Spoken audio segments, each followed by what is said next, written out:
এদেরকে তৃণমূল বলবেন না, বলবেন বালিশ চাটা।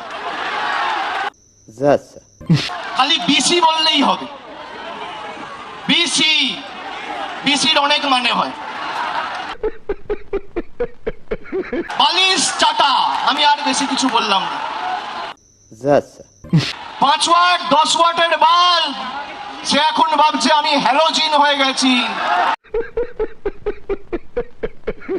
গলা যদি কেটে দেন আর যেদিনকে দেহত্যাগ করব, মৃতদেহটা শ্মশানে নিয়ে যাওয়ার আগে যদি বুকে কান পেতে শোনেন, তাহলেও সেই দেহ থেকে জয় বাংলার মমতা ব্যানার্জি জিন্দাবাদ। যদি কেউ নিজের মাকে ত্যাগ করে, সে সন্তানকে সৃষ্টিকর্তা সর্বশক্তিমানও কোনোদিন ক্ষমা করে না। হয় পুলিশের কাছে মামলায় ধৃত, আর না হলে মেরুদণ্ড বিক্রি করে বালিশ চাটা ঋতব্রত। এই দুটো ছাড়া আর গদ্দার কেউ পায় না। অভিষেক, এটা ঠিক, ডায়মন্ড হারবারে চমকেছিস, তোর চমকানিতে সিপিএম চমকাতে পারে। আমি 2 ঘন্টা সময় দিয়ে গেলাম, 2 ঘন্টার মধ্যে তুই এসে এই জনসভায় এসে বল আমি আমার অন্যায় স্বীকার করছি। তৃণমূল সাথে ফাইট করছে, 2 দিন আগে যারা গলায় ছিল তারা এখন পদে রিলেশন, পদে বাড়ায় রিলেশন, সালা গলায় থেকে মদ না আর ভাইপো পদ মারামারি করছে।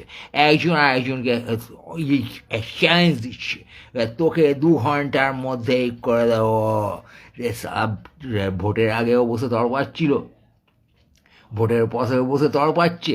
সারাক্ষণ ধরে কি হচ্ছে, ঋতব্রত তৃণমূল, কালীঘাট তৃণমূল, কে কার গান মারছে, নেতাটা একটা এয়ারপোর্টটার গান মারছে, সবাই এসে খুলে আম চেল্লাচ্ছে, ভাইপোকে মদনা ধমকাচ্ছে, মদনা ভাইপোকে ধমকাচ্ছে, দিদি সবাইকে ধমকাচ্ছে। কোন দল থেকে কোন দলে গেল পরিষ্কার দেখা যাচ্ছে। দে লাভ পাওয়ার, কখন তার জন্য এদিক থেকে ওদিক, সেদিক থেকে সেদিক এই বোকা চালাচ্ছে।